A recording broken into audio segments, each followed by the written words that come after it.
Welcome to our space where talking about the inspiring things with inspiring people is what inspires us.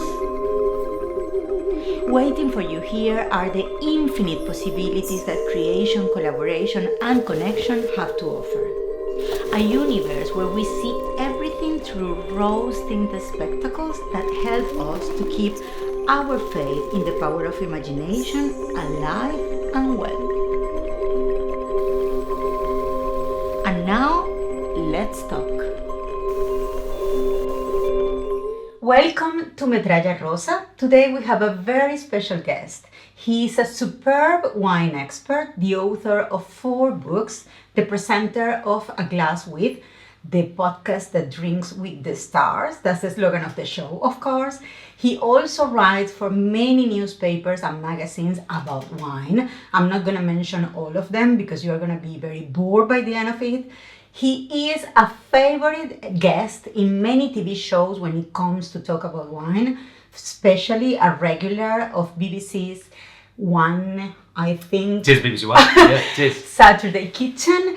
And he is also a lovely man. So very, very welcome, Olly Smith. I'm so pleased to be here. I'm super excited. This is the loveliest thing that's happened to me literally all year. This is great. Thank you so much for saying that and for being here and for being so ready to open about stuff. In his latest book, Feast, which is a book about with recipes of cocktails, there's a phrase that I would like to quote. I think it's great to start this conversation. I think your glasses are amazing, can I just say? Those are superb. It says, sparkles are shortcuts to joyful moments. Yes, I think that's true. And to me, it sounds like a philosophical statement. I think the world needs a little more, love and fun and for people to connect with each other. And while I've always felt that wine delivers that, things that fizz really bring the party. And they bring that sense of, I'm not at work, I'm having fun, and with the people that I love, let's go bananas and enjoy life for what it is. It's a dream. Do you think that the physical sensation, the sound, the visual part of feastings connects with that sense of vibrancy? 100%. I've always said that I would answer my telephone 100 times more if it was the sound of a champagne cork coming out of a bottle. It's true. I would visit the text message, I'd be like, oh, I want to read that. It's excitement and it's anticipation and it makes you feel, alive again. It's all of that energy cooped up inside a bottle. And when you release it, it's a physical thing. It's a textural thing, the sparkles, you can feel them. But also it's a flavour thing. It actually has a really crisp, invigorating effect on your drink. And it makes you feel like it's a moment that is going to go. Yes. It's not going to last I love much. That. Yeah. That's absolutely right. And I think in life, you do what you can with what you've got where you are, but never more so than when you've got a glass of fizz in your hand. You make the most of it. Yes. And you're right, it's an ephemeral, fast, beautiful moment, but it somehow feels more intense, more alive. So if I can make any moment a little more joyful, a little more enriching, or you can find something out about life, just reach a little deeper. I'm always up for that stuff because I think that's what life's all about. Go as far and as deep as you can. Exactly. Becoming a wine expert. Yeah, that was a surprise. But I cannot imagine someone very good at doing that without being very good with words, very good at describing things and have a huge vocabulary and a huge connection with words. How do you feel about that? I think there's some truth in that. I mean, when I grew up, my mum was a nurse and my dad was a teacher. And so there was music in the house. And that, I think, played, oddly, a big part in my love of language because of sound and, just things just appearing a little different to what I knew. So I was always interested in the next thing, the next sound, the next phrase, the next word. So I became really fascinated by that. And as I grew up, my brother and I were completely obsessed with the movies, with TVs, with scripts. I think my parents realised that Will and I were a little bit different to the other kids. When we came out of the cinema, I think I was probably about 8 and Will was about 10. And during the course of a particular movie we'd seen, we'd pretty much memorised the whole script and then performed the movie in the back of the car So having on the a way good home. memory is a huge That's part huge, of it. definitely. And my brother actually now writes scripts for movies for TV. He's won 2 Emmys, doing it. He writes Veep and The Thick of It. So he works a lot with HBO. And from those beginnings, I'm so proud of him. And I think what he's done is amazing. But I think we both do share, at the root of what we do, an absolute passion for language and for communication. Because it's really important, I think, in anything in life, but particularly with wine. Actually, as an expert, I've always felt that my job really is to listen to other people. If you tell me your favourite flavours, your favourite, things textures that you like, I can then find you a wine that you'll revel in and delight in, and then I can kind of set you on a path. But, in the same way that we all have different favourite movies or bands or anything of that nature, it's exactly the same with flavour. So to connect, to listen, and then to describe, I think those are really, really cool. And wine should be fun. It should be. You feel very grateful when you find something that is especially Yes. perfect for the other person, and it was just because you were paying attention of what that person liked, or That's exactly it. And when I started in wine actually delivering boxes. And I was always fascinated, I was about 17, 18, and I was looking at the words on the boxes thinking, wow, it's not just about flavour, it's about travel, it's about stories and places and people. And I remember seeing Rioja. What is Rioja? Actually, I think I might have said Rioja. What is that? Where is it? Where does it come from? And then you find out, wow, it's a place, they have these traditions, the flavours taste like this, they make it like this for a particular reason, and wow, it just made me feel like I could travel the world one sip at a time.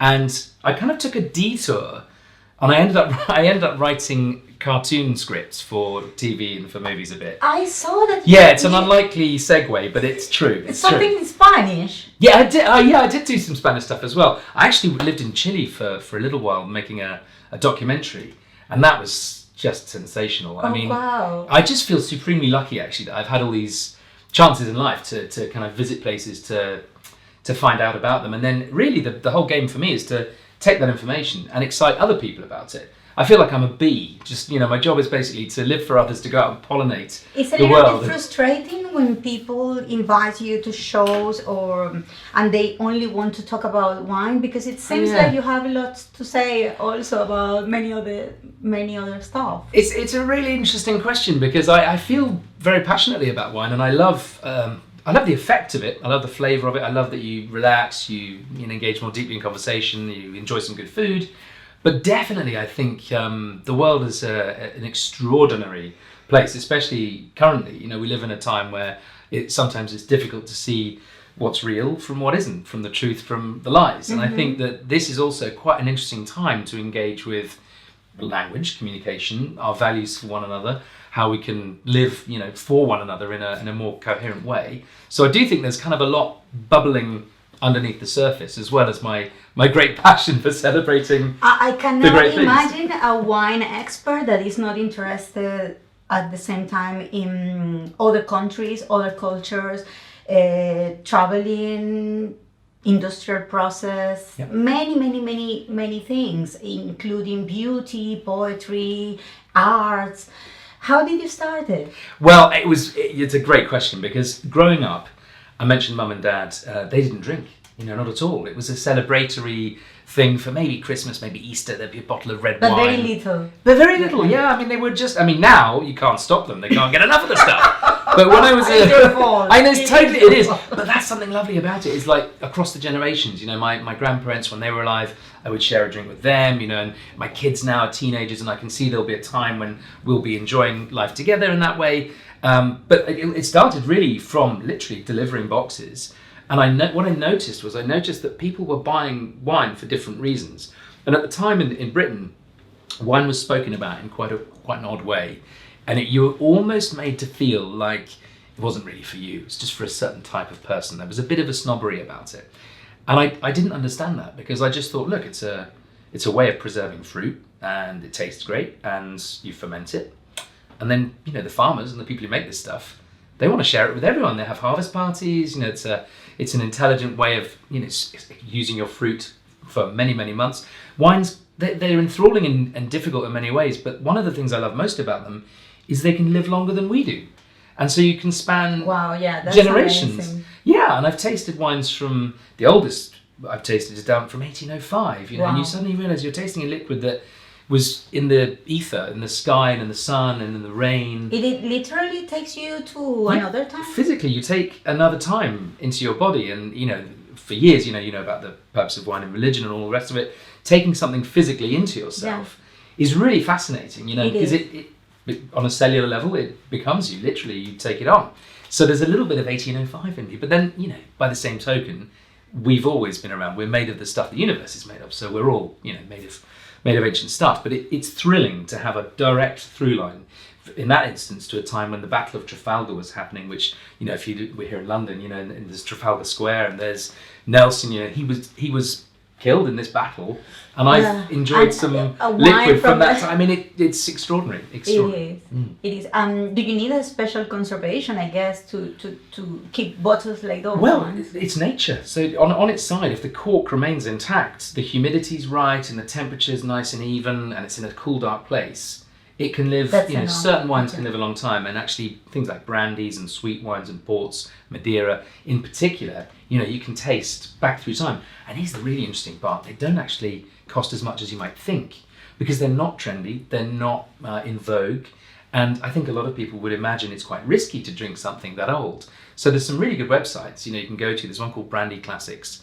I think it's .co.uk. But they have a really wonderful old library of brandies stretching back hundreds of years. And if you go to the island of Madeira, it's a really fascinating place anyway, because it feels, you know, slightly European, slightly sort of tropical. There's banana trees, there's butterflies, there's oak trees. It's warm, but they're, you know, humid, but also quite rainy. And you get this kind of magical synergy of things, and they create a fortified wine there that literally, it's pretty bulletproof because it's oxidized during its process of being made. So you could open a bottle of that, leave it on the side, and it would be fine for years and years and years. Really? So, but they hate me saying that because, you know, you only need one bottle for life. Yeah. But, you know, if you put a bottle of that as a gift to someone, and they can keep it for, I mean, as long as you need it. For very long. Yeah, and it's, you can taste this, you know, it is in the world. The easiest way is obviously if you're in Madeira, but if you're not, you know, they export, and it's a treat.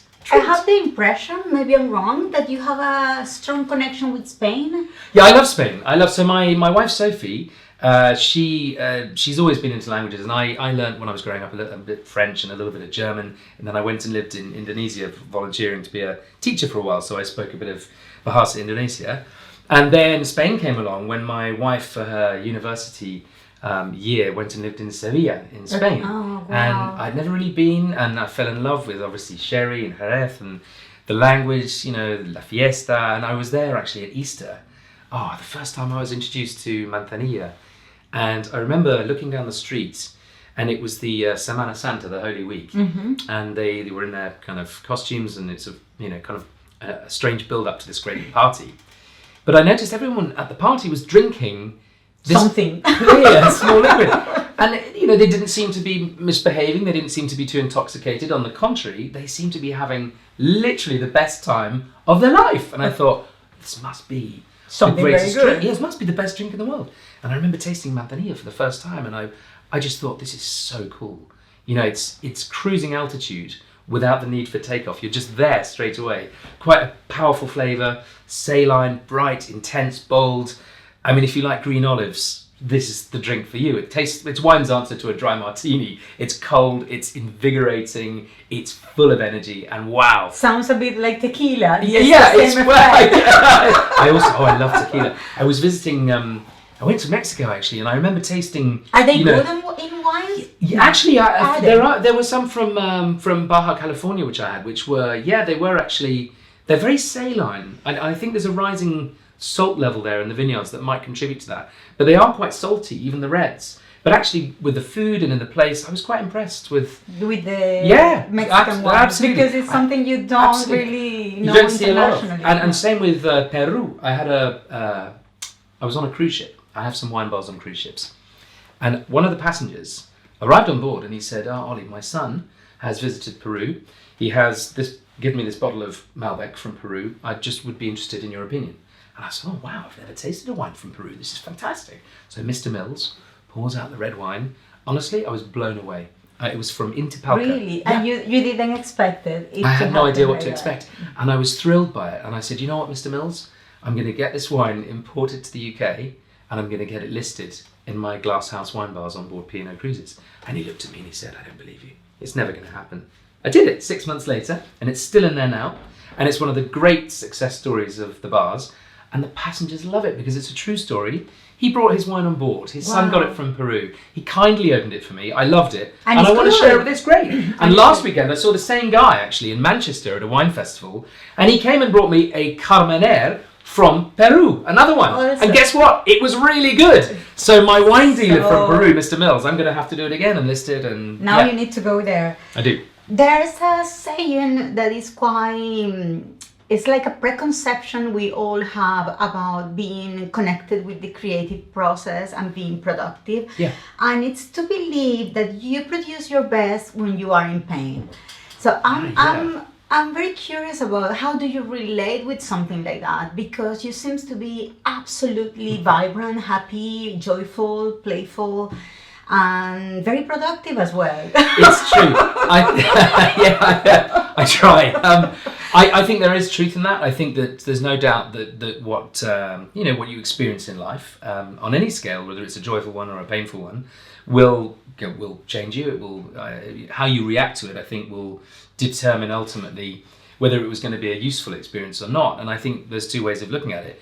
If you're on the highway and your car breaks down, you can either start getting cross about it and get out the car and scream at the skies, or you can think, well, this will make a great story to tell, and I'm going to engage with someone new. I'm going to call a pickup truck and maybe there'll be a nice restaurant nearby. And I think any setback, however minor, I think there's a way of using it actually to be an instructive process, and I do try and do that. I think it's for me it's been a really useful way of dealing with even major tragic events in life, which we all go through. Yeah. I think the important thing is to try and think, well, okay, this is a terrible situation.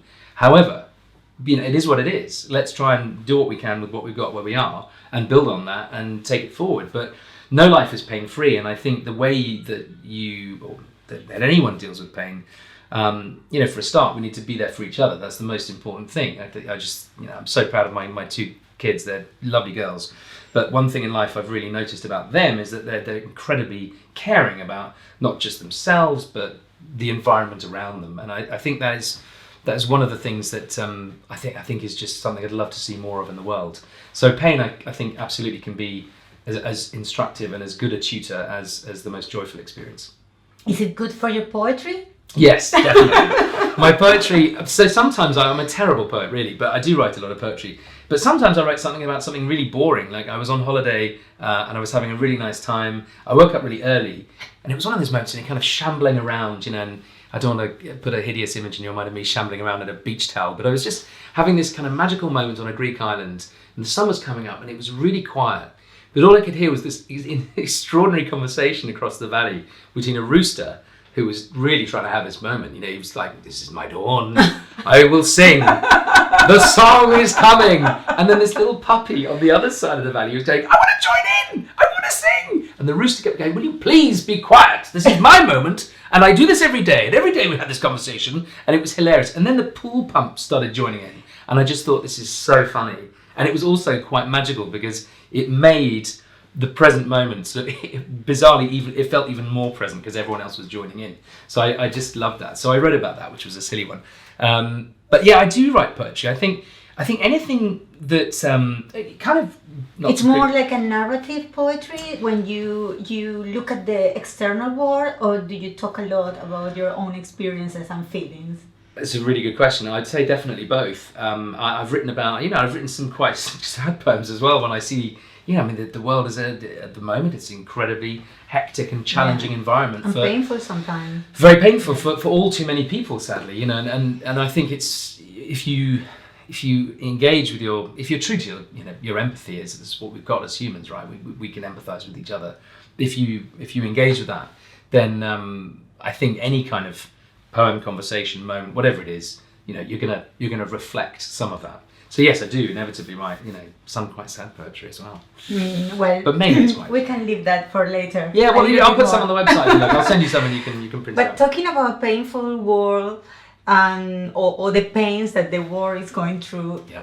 Is there an ecological way to approach the wine industry? Yes, absolutely. I think that any industry that is involved with agriculture should do as much as they can to have least intervention as possible. So, I appreciate we've lived through a massive industrial time in the 60s and 70s where the use of pesticides and herbicides and all sorts of chemicals throughout the process wasn't so much fashionable, it was almost forced upon the whole situation because, great big companies are telling you, you need this, you can be more productive.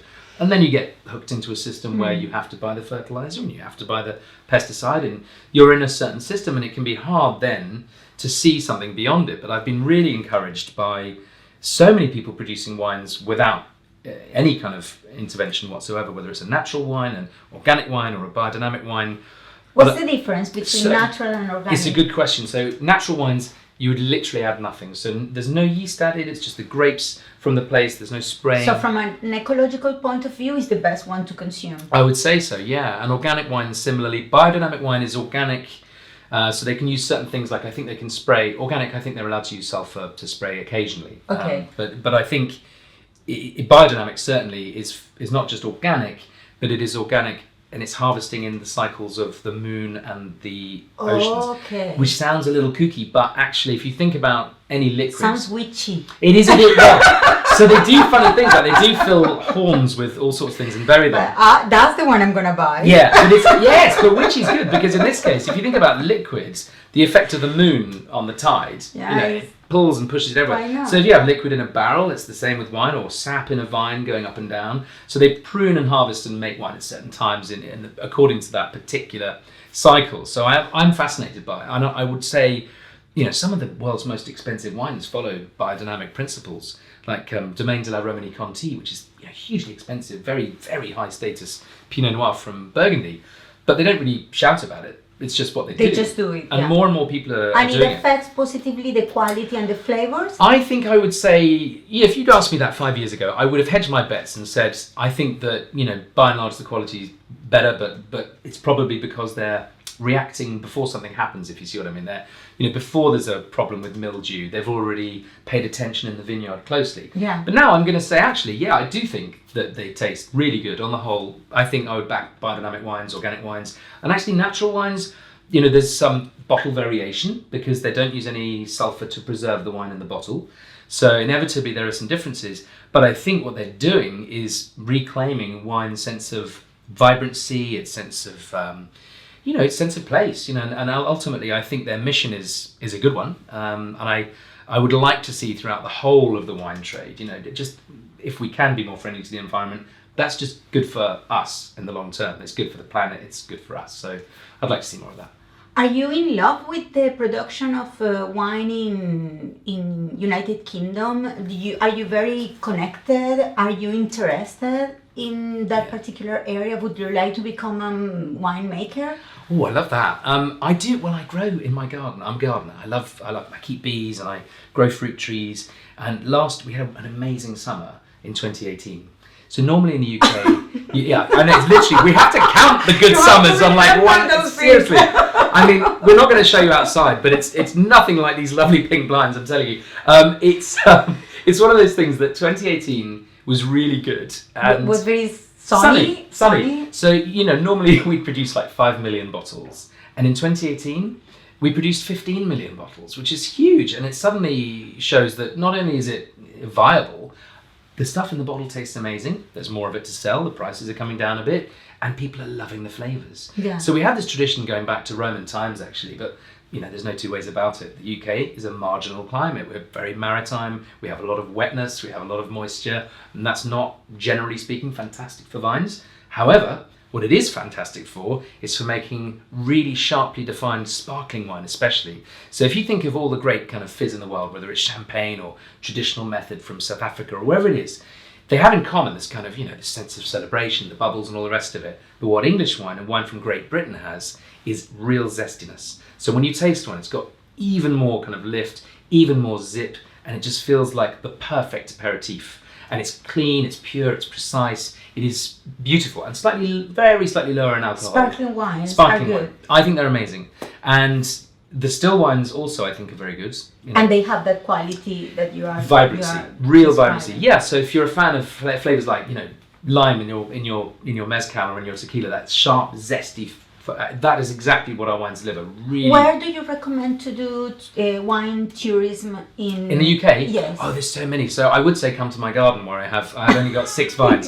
Coming back to the winemaking thing, are you gonna make some wine? So this summer I planted them a couple of years ago because I think it's really important in any, you know, in any kind of game, in any job, to really kind of believe it. And I talk about people growing wine and what it might be like. And I thought, you know what?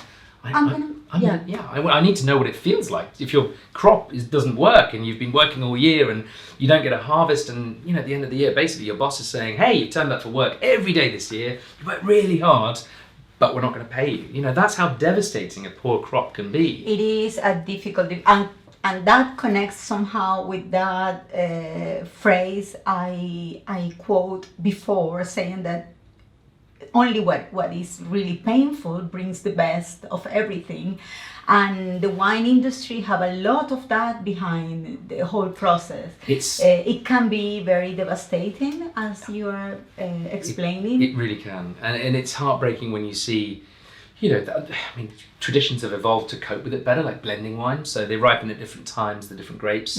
So they plant them kind of as an insurance policy. But in my little vineyard of 6 this year, we had a good crop.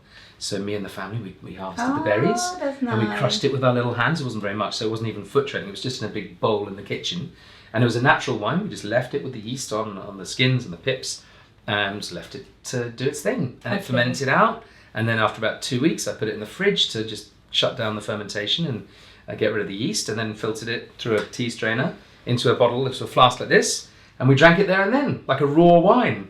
And I remember my wife looking at me as though I was about to drink a chalice of poison. She was so frightened. She was like, "Are you going to be okay?" Are you okay? It's like, Do I have to call someone? Yeah, exactly. It tasted fantastic. You know, really fruity, really, really great. You know, she loved it so much. She has a little wine group, you know, friends that get together and they taste wine. And Like a club. yeah, and she took like a half bottle of it along, and I got a lovely photograph later in the evening of them all just thrilled to taste a real kind of raw wine from that season, that fast, that was so full of fruit and energy, and it was so uplifting. It was a wonderful crimson But colour you as have well. to start thinking about I'd love to. bottles.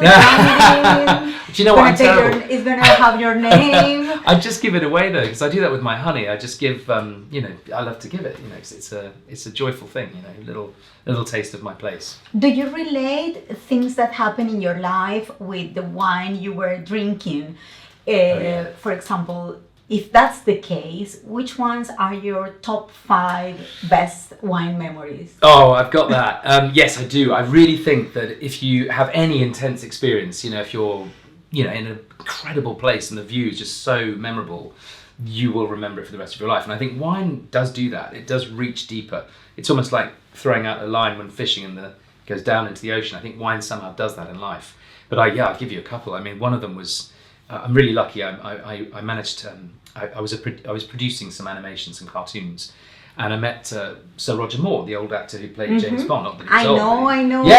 He's your friend. Well, yeah, this kind of came about from an unlikely beginning, but we did become friends, and I remember very distinctly having lunch with him in Monaco, in the south of France, in its principality, pouring out Sancerre, this nice bright Sauvignon Blanc from northern France.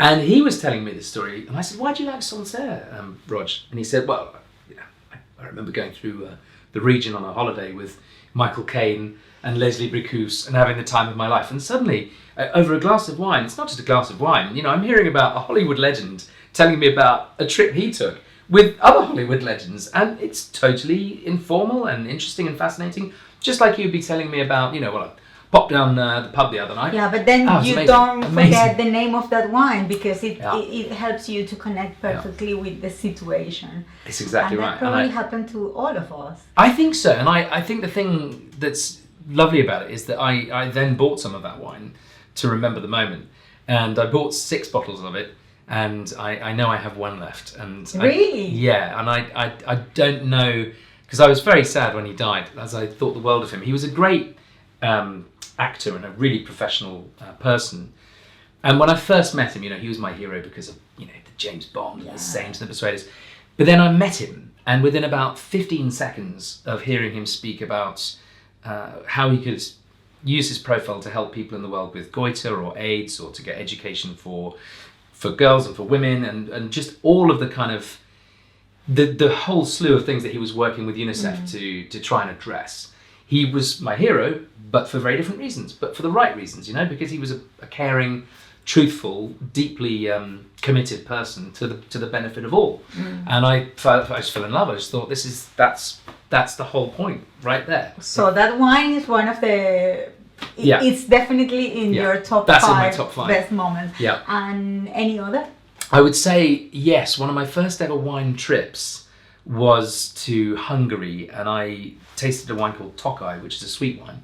And I kind of, generally speaking, sweet wines are very rich. They're very thick and they're very cloying, and some people find them really too much, just way too much, too intense. Too sweet? Yeah, too sweet, too thick, and just, a bit, maybe after a meal, you just think it's just too much. But I've always loved them because, frankly, I'm quite greedy. And when I was a little boy, I remember I was on a camping holiday with my mum and dad. And one of my earliest memories is they foolishly left me with a jar of apricot jam and a spoon. And I remember sitting there thinking, this is absolutely amazing. I'm in a tent with a jar of jam, and I couldn't be happier. And I remember tasting that wine in Hungary, that Tokai sweet wine. And it did exactly the same. Connecting those two. Yeah, and I just felt really happy. Wow. I just thought, this tastes like the apricot jam did when I was about 3, just having the time of my life. And it was also kind of magical because that corner of the world, not a lot of travellers go there, I don't think. And you've got these wonderful, mysterious old rivers, the Bodrog and the Tierza River. And they flow through this wine region, and the mists from them rise up through the vines. And they create this kind of magical effect called noble rot, which desiccates the vines, it punctures them and makes them shrivel up. So they intensify, and you get sweetness, but also zing. So it's 2 things at once in one wine. And I was in this vineyard with this mist, and this wonderful grapes, and they were pressing the grapes in the vineyard just with the natural weight of the grapes in the little containers. And it was one of the greatest privileges of my life. The free run juice is very thick. It's literally like honey, just so glossy, so golden. And the winemaker said, here, in a little tiny glass, he said, try a bit. Oh my word, I've never forgotten that flavour. That was something else. It felt like just reaching into another dimension. It was superb, just nothing more pure. And when you're in the place, I love it. Were so you much. alone? Could you? I was with Laszlo, the winemaker, who's a lovely man. Yeah, but I mean, it's a solitary experience. Oh yeah. Somehow. Do you know, that's another really good point, because I'm super lucky in my job and I adore nothing more than meeting people in other locations. But you're right, there's never. Sometimes you are on your own. I'm usually alone, but I'd love happen. somebody. I'd love somebody to be there to share it with. I mean, that's. But then you can tell the story.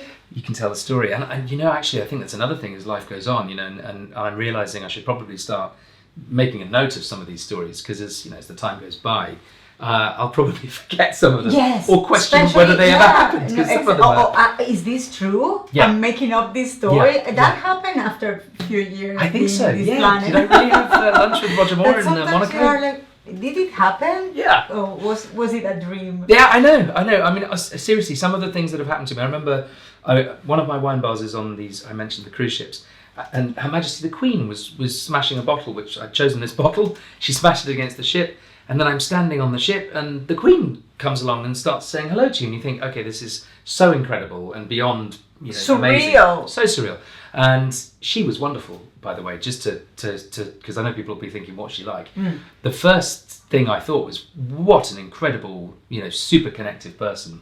I had a really lovely conversation with her about, she was saying that she loves ships because she remembered that one of the first times she remembers smelling fresh bread was, I think, after the war, and she said it was on a ship, and rations had been happening, and so she had that strong association with something really lovely and positive. But I just got the impression from her that she was super engaged, and far from being somebody who lives in a palace and doesn't think about anyone else, I very much got the impression that the reverse is true, that she very much is of the people. And I was delighted by that. And what's the wine related with that story? Oh, with that one, that would be the Whiston Estate that we, an English wine that we christened Britannia, that wonderful ship with. And that was, again, a really lovely thing to be able to do, because the cruise company said to me, you know, which champagne will we christen the ship with? And I said, well, hold on. The ship's called Britannia. You know, we're a great British company. The Queen's launching her. Let's use an English sparkling wine. And we have some wine. We have great wine. Yeah. Exactly. So I was delighted to... Would you like to become some sort of crusader to... For English wine? Yes. Absolutely. To present the British wines to the world or make them more respectable? Absolutely. Can I say that? Yeah, totally. To make them more respected. Yeah, no, it makes total sense. But you know what? Yes, and you should come with me because we need to, you know, connect with people. And I think the first thing to do is just to pour them a glass of it. And I've done this. I was actually part of a trade mission over to China. And I remember pouring these wines, and the response people have the first time they taste them is super positive because it feels like they're on the inside track. You know, they know something, you know, quite new and almost exclusive, like almost a trade secret. That these wines are, no doubt, I mean, they're winning awards all over the world, so the quality is there. But they're really pleasing and they are delightful. And because there's not a lot of it, you know, you can give something to your guests that maybe can't be replicated again. And I like that idea. So exclusive also. They have that quality as well. They do. And because we don't have a huge production, so I've been collecting English wine since the year 2000, sparkling wine. And it's the way the years kind of translate and go through the bottles is magic. I mean, every year is different. And somebody once said to me, you know, every harvest, if you think of a harvest in a vineyard, it's like a classic poem. And every year is like somebody else translating that classic poem in a different way. It's the same root, but it's just, you know, you would translate it different to me. And so the conditions give you something different. So I love that about the different years and comparing them. And with English sparkling wine, because our years are so different, you get quite a marked story every single time.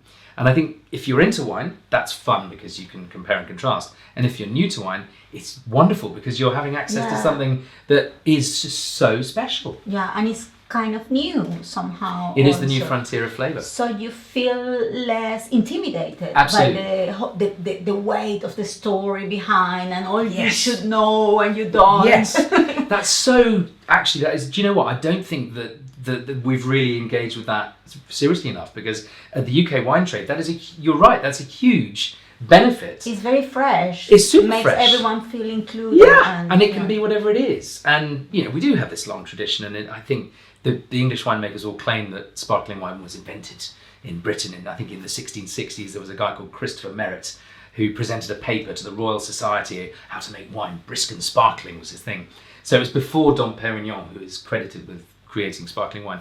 Actually, I think it was probably going on all over Europe. People were just adding some sugar into some liquid, putting the cork back in and letting it do its thing. I think it was probably known. But nonetheless, we do have this heritage, isn't widely known. But I think you're right. This fresh new idea, ooh, I like that. I think, but the other thing that bugs me about the Great British Wine, I think the quality is amazing. My one bugbear is that there's too much French terminology on the label.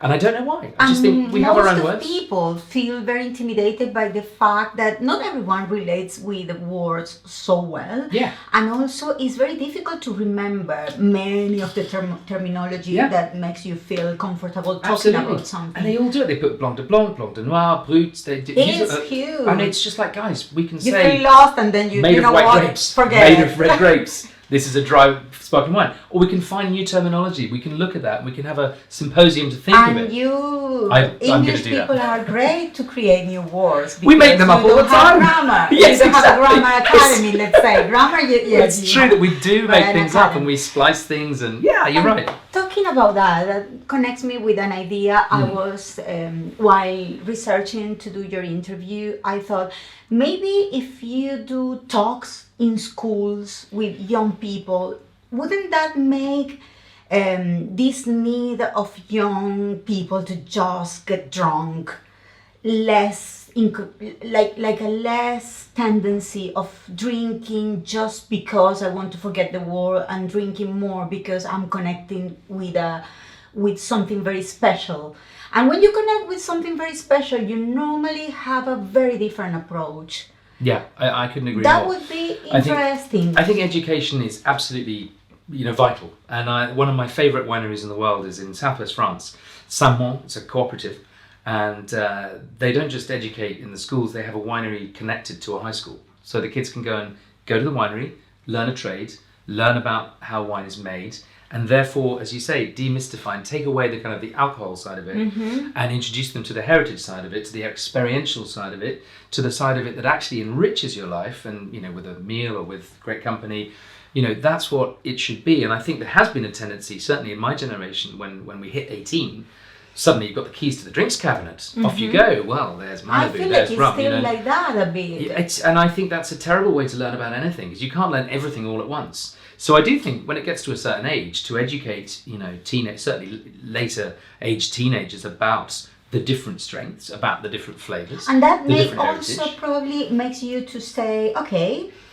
maybe we'll save, instead of buying all this cheap wine, I'm gonna buy this very special bottle, but then you drink one bottle instead of being drinking 20. Perfect. Or I think to have an approach of wine related with schools, like very educational, would be really interesting to see in few generations. You can see a difference, because it's not a secret for anyone that in countries like Spain, Italy, France, that the connection with wine is in the table since always. It's always with food. They don't drink as much, or they drink differently. They drink in a different way, and I think over a longer period as well.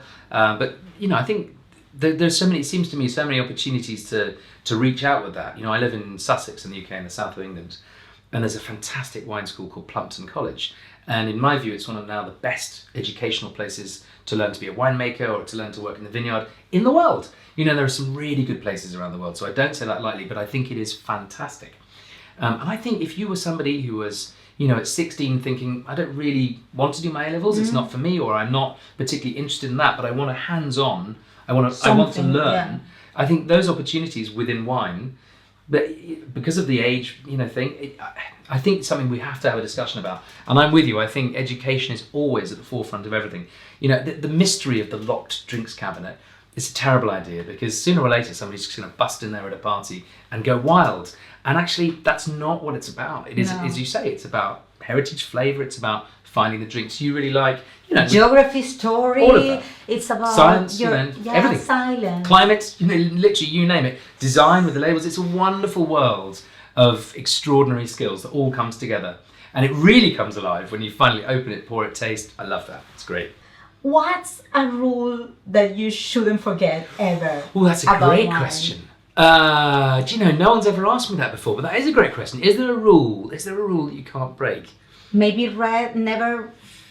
There are some reds that you shouldn't make on the fridge ever. Yeah, there's some of those, but I think if it's a light red, if it's a young light red, like those. But you're right. So that is probably a good rule. Rosatos. Absolutely. If it's an old, aged red that's very savoury, I probably wouldn't chill it. So that's probably a good rule. And something related with mix, for example, you know. Oh yeah, I've got we have that idea that you don't drink red with fish. Yeah. Again, though, lighter reds with a meaty fish like tuna, go for it. But there's one pairing that I always warn people about. So, you know, if you really like really spicy food, and here in the UK there's this thing called a vindaloo curry, which is basically like a nuclear detonation of deliciousness. It's so intense. I mean, it's one of those dishes people go out of their way and, well, we're going to have a vindaloo, and they get very excited. So normally I'd be saying with spicy food, you know, have a rich, round, quite fruity, almost sweet white, because spice always makes wine taste sharper. So if you do that, it'll be a good pairing. But if you really like spice and you really want to go and break some rules, then find the most intense tannic, which is just the stuff that dries your mouth out, the stuff from the skins and pips and the grapes, so the really structured, really chewy red. Find the biggest one, like a Barolo from Italy, or an enormous Shiraz, something like that, and pair it with a Vindaloo. It will double down the surface area of the spice with all of that structure, all of that chewy stuff, literally will make your head pop. And some people love it, you know, and it's one of those things that I would never do it. So that would be against the rule, but it's against the rules, but it's a detonation of deliciousness. If you want to go that far, that's, you know, you can go there, but I might come with you. And what's the biggest or the worst piece of bullshit you have heard from another expert, There's for example? So much. I mean, where to begin? Somebody recently said, "Oh, decanting wine is a complete myth," and I was just shocked. I'm pretty sure that it was only said to get attention, because the fact is, if you pour from a glass, from a bottle into a glass, it aerates the wine. Yeah. And it's a bit like if you imagine a rose in springtime. It's beautiful and it's like that. But if you imagine it a few weeks later in summer, the petals come out. You can smell it more. It looks beautiful. It's giving you far more. So if you pour it into a jug and then into a glass, it's like turning the volume up on the wine. It's like turning it up and allowing everything. It's been cooped up in that bottle. It's allowing its full expression. And if you just pour it, one way to do it, for test for yourself, pour some straight into a glass from the bottle. Pour the rest of the bottle into a jug, pour it into another glass. Compare the two. This one will be perfectly nice, just a bit closed. This one, much more. And it's free. You don't need a special fancy decanter. You can buy them from my website if you wish, but any old jug will do. You could use literally the shape of it. Makes no difference. So you recommend to do that? I do, and I think, even with, except maybe with fizz or very old reds as well, because they're quite fragile. But if you have a rosé and even a cheap and cheerful white, easy drinking reds, you'd be amazed. It's just a little bit of effort, but it just brings the wine to life straight away for free. It takes you 30 seconds. And I definitely think the act of pouring and oxygenating the wine allows it to give you more aroma, flavour. So don't listen if you... Exactly. If you have heard You heard it here first. Decanting even inexpensive wines, I think, is a good move. Any other? Oh, there's been a few over there. Well, I'll tell you what, there is one thing. If you really want to know if a wine's good or bad, obviously if you like it, that's great. Even if you don't like the flavours though, if you want to know if it's been well made, when you sip the wine, if the flavours linger for a long time after you've sipped it, a couple of beats, pretty good, a few more beats, really good, and then so on. But if you're still tasting it minutes after minutes of drinking it, that's an indication of a great quality wine. Okay. But if you have a wine that doesn't taste of much, it doesn't linger, it's not the end of the world. That's kind of... Drink more. Well, it's lunchtime sipping, or it's, chatting in a bar. It's not the main event. It's just kind of something else to keep you going. Whereas the other wines are more for contemplation, for pairing with food for an occasion. And there really is a wine for every palate and every pocket and every moment. I've always thought, people always, say, oh yeah, the budget and what are you eating and what do you feel like? But actually, it's the moment as well. It's a big difference between, a wedding or a funeral or whatever it is. But you just think there's always an atmospheric condition, sitting on the beach, or are you up a mountain? What do you feel like? You want a hearty, warming red when it's a cold day to feel like underfloor heating for your soul. Even for me, that I tend to like very light, fresh and bubbly wines. Sometimes you feel like that. Sometimes you feel like, it would be good to taste something more intense and more with more density. Yeah. But I tend to fall asleep with red wine. They are quite rich, and I think, maybe there's something related with your own biology. It could be. It's something that I certainly feel with red wines. It's almost kind of, they are meatier, they are kind of fuller, and there's no doubt they tend also to be a little bit higher in alcohol, so that might have something to do with it. Maybe it's that. But it could be. But I do think it's important to find, the great varieties, and actually it's instructive, I think, also, if you have a wine that you really don't like, rather than going, oh my goodness, I can't even begin, really read the label. Is it the grape? Could be the place. Could be the winemaker. Almost pay attention more. Educate yourself. Yeah, because then you'll avoid it in future. So if you think, and also you understand why, why is creating that reaction in you. Exactly. I heard and I read somewhere that you like AC/DC. Oh yeah. And today you're going to a concert of a musician that we both love, Mark Lanigan. I'm gonna see him. I'm very excited. And so, what's the more rock and roll kind of wine? Great question. If Iggy Pop was a wine, what would it be? Exactly. If you have to cook with AC/DC at all volume, I think it's for me. It might be Portuguese red blends from the Douro Valley, because they're just so full of expression and they have this incredible balance between fragrance and spice, and you can't miss them. I mean, they're bold as well. Drink them from the bottle. I would say, if you really wanted to, I wouldn't. I mean, if you're listening to Iggy Pop, what would Iggy do? Come on. I mean, what would he do? That was one of the best gigs of my life. I saw him play at the Royal Albert Hall, and oh my word, I've never forgotten it. I went with my friend Pat, and I didn't realise actually until halfway through the gig they were filming it. So there's a live video that I bought, and I was so happy. I spent hours watching it and finally paused it and went, oh, there's me and Pat. So excited. But I remember after that gig, we walked out and we were just on another planet. And I remember saying to Pat, what are we going to do? How do we celebrate this? And he immediately said, oh, don't worry, I know exactly what we're going to do. I know this little Italian restaurant in my neighbourhood. And I was like, Pat, it's nearly midnight. They're going to be closed. He went, no, they know me. It's fine. We walked up, knocked on the door. They were like, Pat! Opened the door, in we went, wine everywhere, had a wonderful meal. We had the best night. It And was what, incredible. do you remember the wine? Yeah, we had a Chianti Classico, which was just a lovely Sangiovese. It was beautiful, actually. Good. And the food was fabulous, but we just couldn't stop talking about this gig. I seem to remember there were kind of waiters and waitresses just standing around us, listening. We were like, oh yeah, and then he played, oh, you wouldn't have believed it, he did a crowd surfing bit, and then, oh, he fell over. It was incredible, the whole gig. Oh, just an amazing kind of iconic performer. So that wine, could be one very rock and roll. Absolutely, why not? Option. Why not? Has the memories for it, certainly. Good. And if you need to impress someone on a budget, Yes. what would you say? Great question. I think at the moment, Eastern Europe is the place to go. I would have said Greece a few years ago, and I'm really passionate about Greek wine. Yeah. They're in local grape varieties. They're very, very characterful. I love them. Prices are creeping up a bit because people have, found out the secret, if you like. And I'm very happy to pay the prices because they're fair. But I would say if you're after a bargain, Romania, Hungary, fantastic for really good quality wines. Yeah, because people go less for those options, Yeah, but they probably have fantastic, same quality than French wine or Italian wine. 100%, and don't be afraid to choose the local grape varieties. If you can't understand what they mean or you haven't heard of them, buy them.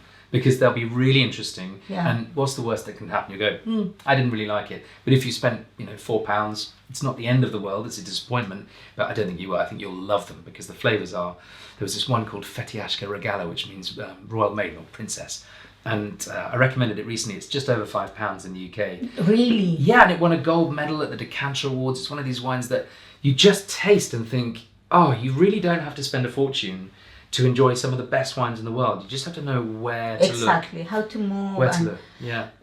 What would you say are things we all believe about wine that are not anymore currently important, or you shouldn't consider anymore? For example, I had the idea that the wines that are the screw cap. Yeah. You shouldn't go for them when they're you fine. go Yeah. somewhere special and you want to bring a nice bottle. But you interesting. said that that's not necessarily true. I think corks are fantastic if you're aging the wine for a long time. Screw caps, I love them, and they keep the wine in perfect condition as the winemaker intended. Very convenient as well. So yeah, absolutely, don't fear the screw cap. You have some of the really prized wines. I think of wines like from New Zealand particularly. Oh my word! Sam Neill, the actor, he was in Jurassic Park. Yeah, of course. He makes this amazing wine called Two Paddocks, and it's in a screw cap. It's Oh, Pinot really? Noir, and people often say to me, if I really want to kind of impress someone, what am I going to buy? And I just think New Zealand can give you so much of that. And I always say, some of the greatest red Pinot Noir comes from France, from Burgundy. It costs a lot of money, hundreds of pounds, sometimes thousands of pounds, which for a bottle of wine is enormous. But if you buy a bottle of Two Paddocks Pinot Noir, that is my solid go-to, impress everybody. And seriously, people just go, wow. Another winemaker, Mac Forbes in Yarra Valley in Australia. Any of his wines. He's an absolute icon and a total hero, and also a really lovely person, which counts for a lot for me. And the more expensive wine you ever had and total disappointment? So that's a good question. So there is this iconic Pinot Noir called Domaine de la Romani Conti, which is, supposedly one of the best Pinot Noirs in the world. And from what I've tasted, I would say that's true. It is. It does cost a lot of money per bottle. It can reach thousands of pounds in good years. Would I spend my own money on it? It's one of those questions that it depends how much money you've got and what the occasion is. But honestly, I said it. I would buy Sam Neill's Two Paddocks and Mac Forbes Wurialek Pinot Noir, and I think also if I'm looking for really wines of great character, I want to spend £5. I know I'd go to Eastern Europe. But I think when the most disappointing wine in truth that I ever had was when I was going to Chile. And my youngest daughter was, I think, 3. No, my eldest was 3, and the youngest was a baby. And I was off for like 3 months filming, maybe 4. And it was the evening of going, and my wife had said to me, you must go, it's your first big job. You've got to go and learn how to be a presenter, talk about wine, you can learn some more Spanish. And I came back full of garabatos. It was wonderful. I was just like, Garabatos. Oh, it's so good. But I loved it. I had the best time. But I remember the night I went, I had this bottle of wine. And I'd really saved up because, it was the beginning of our lives, beginning of my career. And I'd spent maybe £30 on this bottle of wine, which was a lot of money.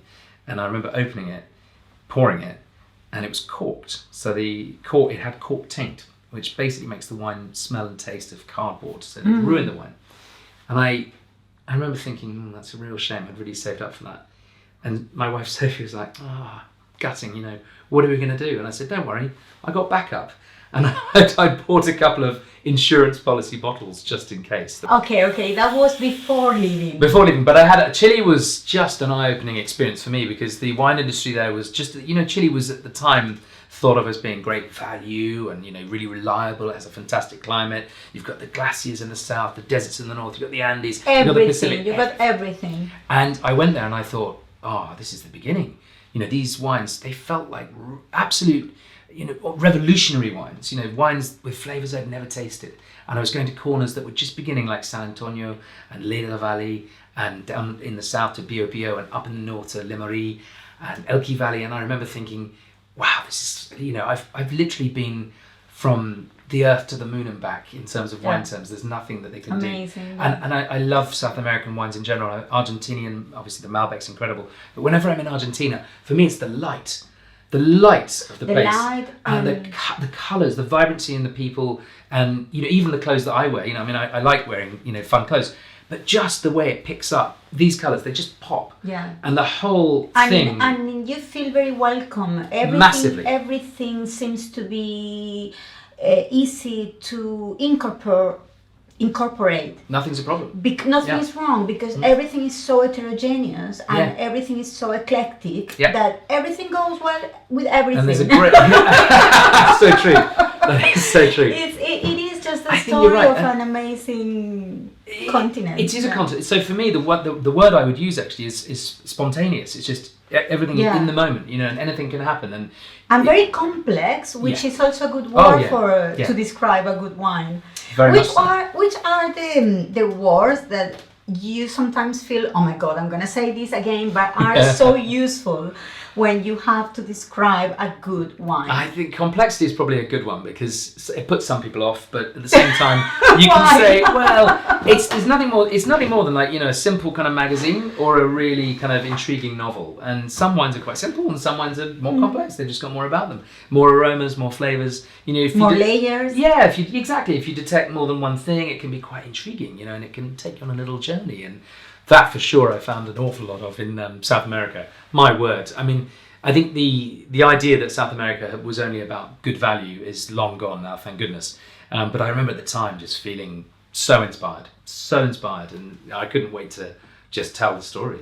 And are you going to go back? Yeah. Well, my birthday actually is on the 18th of September, which is Chilean National Day. So you are a... I'm a Virgo. A Virgo, that's why. I know. All right.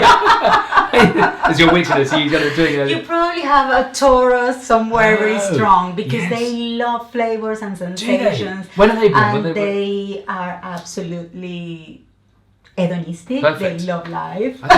I think you probably have your... Yeah, I probably do. Maybe your Venus or your Moon. Oh, yeah. Somewhere. A Taurus. Let's find out. Yes. Best wine for a very intimate occasion. Something that you could actually say that had aphrodisiacal qualities. I was filming a program in Wales, and I won't mention the name of him, but a lovely cameraman said to me, I'm having a bit of a trouble. I really want to reconnect with my wife. And I said, oh, no worries. I think I've got you covered. And he went, I think I might take her out for dinner. I said, don't do that. Go to this particular shop, spend £5 on this half bottle of sweet wine. And it's a dessert Semillon wine from Australia. And go home with that and some blue cheese. And just look her in the eye when you walk through the door and say, I don't want to do anything tonight except just talk to you. And I want this wine with this cheese, because apparently it's amazing. And the one piece of advice I did give him, I said, you might need a second bottle, because it's a half bottle. Anyway, he came back the next day. I've never seen a man so happy in his life. Really? He was like, yes, it worked, because he'd made some thought, he'd made some effort. He didn't want to take her out for dinner, nothing else, just wanted to reconnect. Yeah. And it was a very intense flavoured cheese, very salty, and the sweetness of the wine is a really lovely contrast, and it's got a similar textural richness. Wine and cheese. Why Love is it so perfect? I do think it's the textures, but here's my other rule that I think is made to be broken. Everybody thinks red wine with cheese. I've just mentioned a sweet wine with a blue cheese. But I would say white wine, more often than not, with cheese is really fantastic, because if you think of all the flavours you serve on a cheese board, it's really hard to get one wine to match all the intensities, the textures, the flavours. And you could do the liquid chutney effect, which is a tawny port or a Madeira wine. But I think white wine, it's going to allow lots of the flavours to flourish. Sauvignon Blanc and goat's cheese, slam dunk pairing. Everyone should try it. And that one was... Dessert Semillon. It's called De Bortoli's Botrytis Semillon. It's quite a strange term. Dessert Semillon in Tesco's, and I think it was £5.99 at the time. Probably still is. There's one in Marks and Spencer's called Hermit's Hill Botrytis Semillon. It's also fantastic. Similar thing. Sweet wine from Australia. Great big slab of blue cheese. Can't go wrong. Can't go wrong. Which ones are your favorite movies related with wine? Because when I knew I was going to interview you, I couldn't not think about Sideways. I love that movie. I love that movie. I saw that movie when it came out, and I don't know, there's just something about the journey they go through and the kind of very masculine relationship they have, that it was like an amazing window open. It's the psychology for of me, talking but not talking. And being so connected without having to agree all the time, which for a woman is something very difficult. I cannot love you if we don't agree with things, but these guys were in love with each other. The thing I love as well is that I think it's Paul Giamatti, the actor, who's just... He does anger so well, because I didn't know him, but I imagine he's probably super nice. But I think he's a very talented actor, and I like him a lot in Billions as well. Brilliant. The way he almost kind of has this snarl with his teeth when he gets cross, and he looks like such a cuddly bear, and then he gets cross and starts drinking spittoons or shouting about Merlot, and it's just funny. He's a really, really talented actor, and I think that really helps. But the kind of going behind the scenes in wine country, I think that was a lovely backdrop to that relationship. And of course, when you drink wine, inevitably, you enter a slightly liminal state. You enter a state which is, you're not drunk, but you're not quite sober. It's just you're a bit relaxed. And I think they tapped into that grey area of how we connect really well, because you take it too far, it ends in disaster. But, and at the end of the movie, there was a nice little thing. I can't remember which wine he drinks. Is it Cheval Blanc? He's in the diner and he pours out. And the inside joke on that is he spent the whole movie saying, I won't drink Merlot. And I think from memory, there is, in that particular wine, in that vintage, I think there was quite a high proportion of Merlot, so it was like an inside joke for the wine geeks. But I did that very thing. I went, when I was recording my podcast, A Glass with, one of my guests was Pink, the rock star and performer. She was just so beautiful to talk to, because she makes her own wine, and she's somebody who is so dynamic and so hardworking and just so curious about life, and she knows so much about wine. She's travelled widely, and she opened a fantastic bottle of Bordeaux for me when we were there, and I was tasting. It was great. But the producer, I was with, my friend Richard, he was behind the wheel, so he was, I can't taste the wine. She very kindly gave us the bottle. So we then drove back to Hollywood and went to the In-N-Out Burger on Hollywood Boulevard, and he went out, and I've never forgotten this. He's a master of wine, I'm going to tell you that, which is like a Jedi Knight of wine. He went out and got a plastic cup, poured this amazing wine into it, smuggled it into the In-N-Out, got his straw and just went, it's good enough for Sideways, it's good enough for me. And I loved it. I thought it was amazing. That's amazing. I think we should take that bottle and those glasses now that I want to talk with you about your podcast. Yes. And your podcast is called A Glass With. It is. So it's the perfect moment for me to see how I should do this. Well, there's you always take the bottle from the... Oh, that's just a habit of mine. I mean, I think, it's partly because in service you want to, if you're pouring it out, you just want people to see the label. But it's just an old habit of mine. But of course, you can hold it however you feel comfortable, if you want to do two hands. But I tend to... But that's elegant? I think, just so I can... It is very nice. Yeah, just so and you never have to do this, right? Like... Yeah, if you try not to touch the glass, because the only reason is, you might chip it or over pour or anything like that. The other thing I think people do is they tend to you're more than welcome, thank you. They tend to overfill maybe and fill it right to the top. Because I gave that a little swirl, like a typical. Is this the right? Just roughly to where the glass starts to turn back in. About a third full is usually pretty good. Okay. Plenty of room for the aroma. I'm not being mean. It looks like I've been really mean on the servings. Especially but actually, if you give it a swirl, first try. So all you're doing with the swirl is you're, effectively trying to do that same thing that decanting would do in the glass. You're unleashing the smells of bells, you're giving yourself a bit more of a chance to Is appreciate this the proper way to take it? Because I know Sure. for frisantes, Oh, yeah, it's yeah. the best way. Well, I think the reason I hold it by the stem is because if you do hold it by the bowl, obviously your hand's warm. If it's a cold wine, you might warm it up. You might want to do that. You might, on a cold day, you might want to warm it up.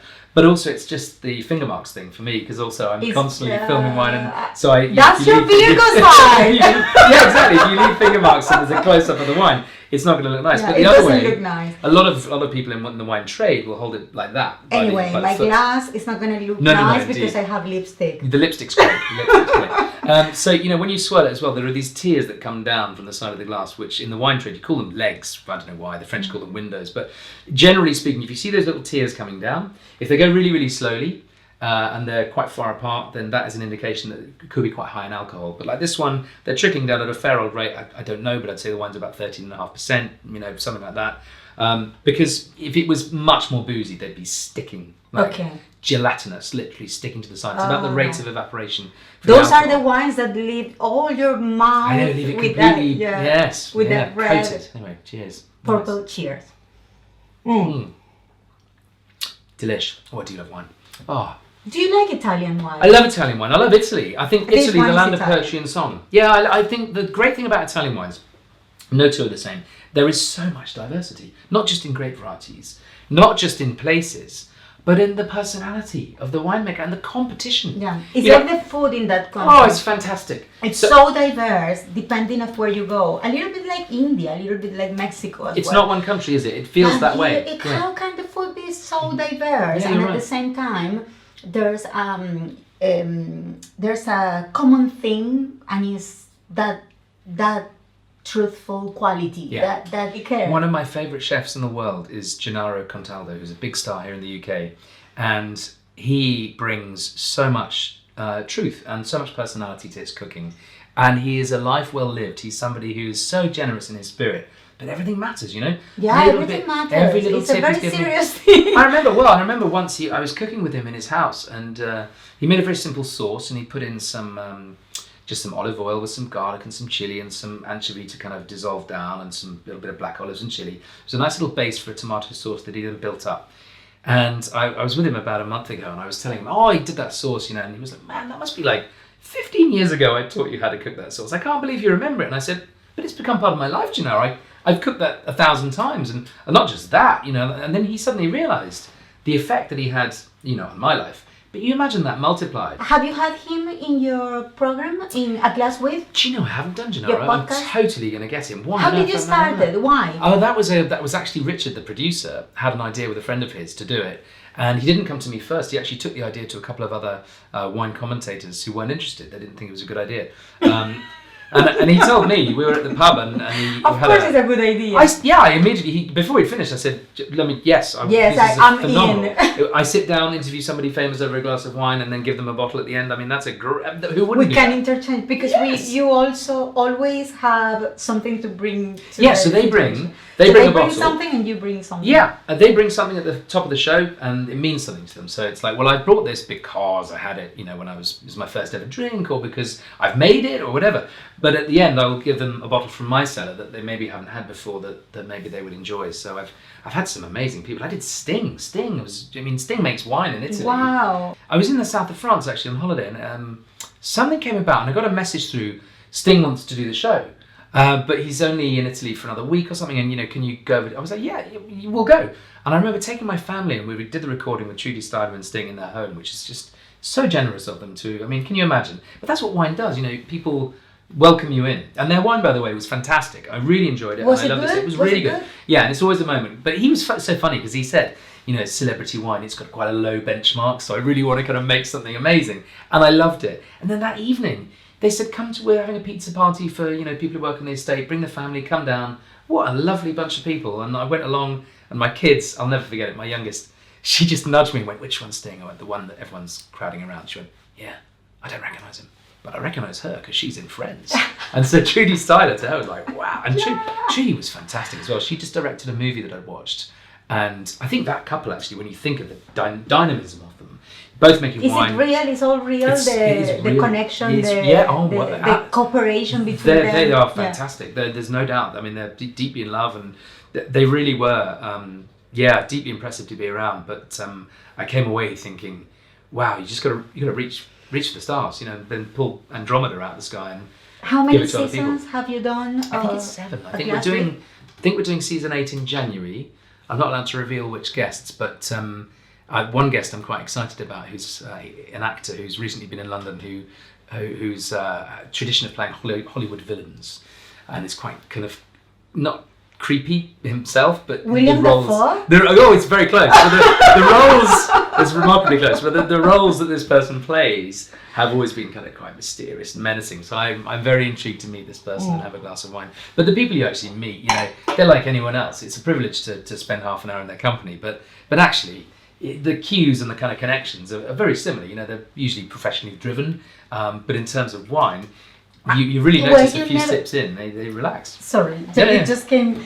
Were you never scared that when two people with a strong passion get together, leaves everyone Good question. out? Because when two very into something people get together, if you are not exactly at the same level, you can feel a bit. I think you're right. I think I've always sort of felt with wine to try and speak about it in a way that anyone who's interested in wine would understand, but anyone who's new to wine, they would listen to it not necessarily for the wine but for the show, the vibe of the show, and at the end, I always ask these silly quick fire questions as well. So usually we start with wine, and quite quickly actually it goes off wherever they want to take it, because I mean Sting was telling me. I love those questions you do. The quick fires, they're fun, aren't they? And I'm going to do something similar with you, but not those. Okay, fine. Are you familiar with the Proust questionnaire? Oh yeah, go on then. It's a very well-known questionnaire because he answered that questionnaire twice in his life, in different periods of his life. Okay. And I don't know why it had become something that many interviewers take some time to. So, it's good also to I'll be truthful. approach your psychology from another perspective. Yes. What's your favorite virtue? Virtue? Oh, that's a good question. I'm immediately reaching for kindness, because I think it's a catch-all, and it encompasses, whether you're going to feed someone who's hungry or look after an animal that's gone stray or whatever it is, or nurture a plant. It can be on a big scale or a small scale, but you can apply it to anything. In your, if you're in your work, if you're working for a big industry, there's always room for more kindness. So I would say, if it counts as a virtue, I would choose. I would choose kindness, definitely, then, because even if you're in a terrible situation, you can be kind. You can still find the room for kindness. And I think the more room you find for it, even if it's a little bit, if everyone did that, it would just, like bubbles in a glass of fizz, we all rise. Yeah. Your worst misery? I think it's got to be the loss of somebody you love, hasn't it? It's got to be when somebody vacates the planet. That's always very sad. And there's been so many lately. I mean, big names, a lot of people will know about. Obviously, I remember when David Bowie died, and I had this terrible day because I was sad that he died. Of course, I didn't know him, but I was sad because I remember that day as well. I felt that he could have performed more, and we would have learned more, and there was more to share. So it's always, you're never guaranteed another day in life, so it's always going to happen. But I think it's okay to feel, I'm sad about that. But my daughter Lily was she was about 8 at the time, but she was a big fan. She was the Bowie person in our family. She basically introduced me to a lot of Bowie. Yeah, and I was thinking all day, got to pick her up from school. I'm going to have to tell her.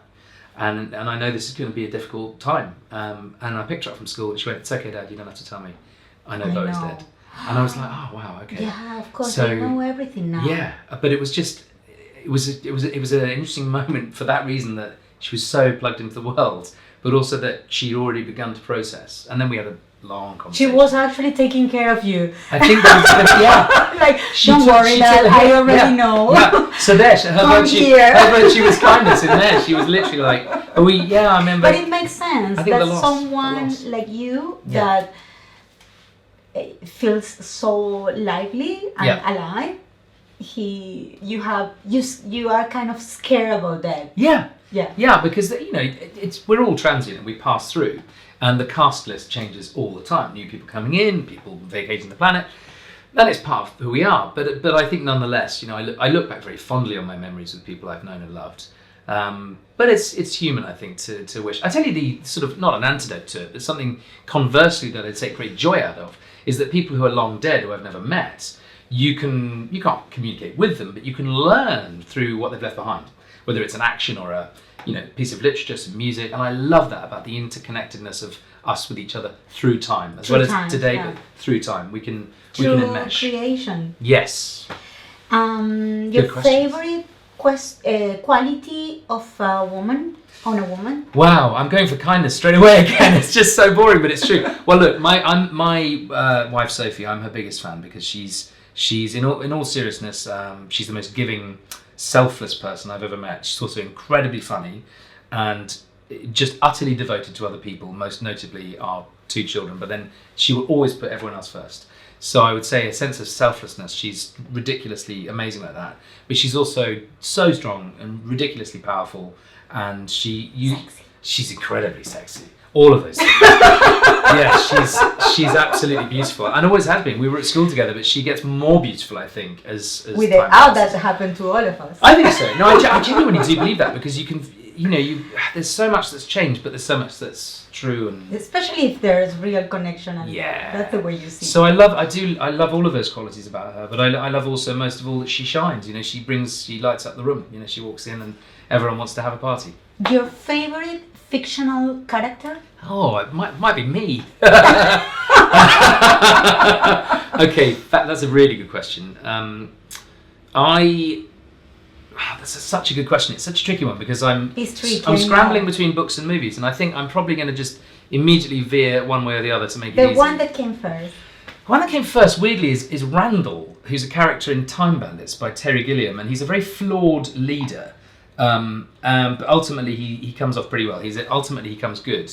But the reason I really like him is because he's funny in his pomposity. So he's the leader of this gang of criminals in a kids' movie.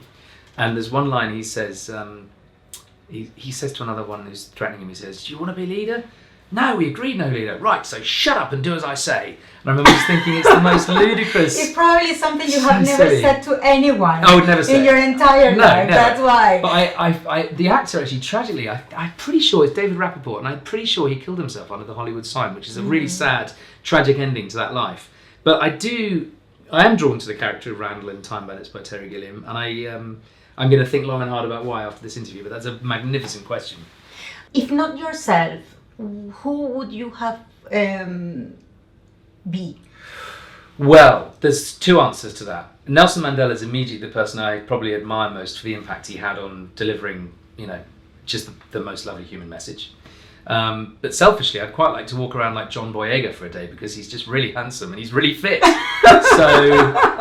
that would be good, right? If you can blend those 2, and I could those 2, exactly. Maybe Mandela's soul, but no, I like them both. Maybe Joe, those amazing things in the future as well. Yeah, I was fascinated. I was listening to somebody who interviewed Mandela, the first interview when he came out of jail, a guy called Trevor McDonald, who we had on Saturday Kitchen recently. And he was amazing. He's such a beautiful man. Just the way he spoke of meeting Mandela as well, when he said, I put a microphone, lapel mic, went to go and do that. And Mandela was like, well, what's that? And because he'd been in jail for so long, microphones used to be this big, and suddenly they were this big. And Trevor McDonald was thinking, well, that's a huge conceptual leap. Yeah. How is he going to react to, what's his message going to be? And when his message was of love and reconciliation, I mean, who goes through that and turns to the people who's incarcerated after all and says, my brothers, my sisters. No, you really need he's an amazing, saintly person. Human dimension inside of you, growing, and there's no other way to not live as an experience like that, full of resentment. Absolutely, and he left that at the door, seemingly, or at least he incorporated it into his philosophy. And he's the big message, I think, for all of you with things like that is that forgiveness is for you. Oh, well said. It's not it's for all of us, isn't it? It's for you. And then you can be beneficial. Your best. Yeah. Then you can do amazing things like well said. Your favorite heroine on fiction, on a fictional story? So there's a silly reason and a good reason for this, but I'm going to say Wonder Woman in the latest movie, because I love that. I love the movie, but literally everyone who's watched it, who knows my wife, has said I had no idea you were in the movie, because they all literally, she looks a bit like it, but literally that's how I feel about my wife. I just think she's Wonder Woman. That's amazing. So I love her. right there, yeah, I love her. yeah. And your favorite poets? Several. John Clare probably overall. I love Horace, the ancient Roman poet. I love Harry Ayres' translations of Horace. But the poet I'd probably come back to and read most is John Clare, because he writes beautifully. He was in the 17th century and he writes, or 1700s I should say, writes beautifully about nature and about the freedom and accessibility of being able to roam, to dream, to engage with the natural world. And he was living in a time when the land was being enclosed by laws, so ownership was changing and it was being hemmed in. And it affected his psychology quite dramatically as he grew older.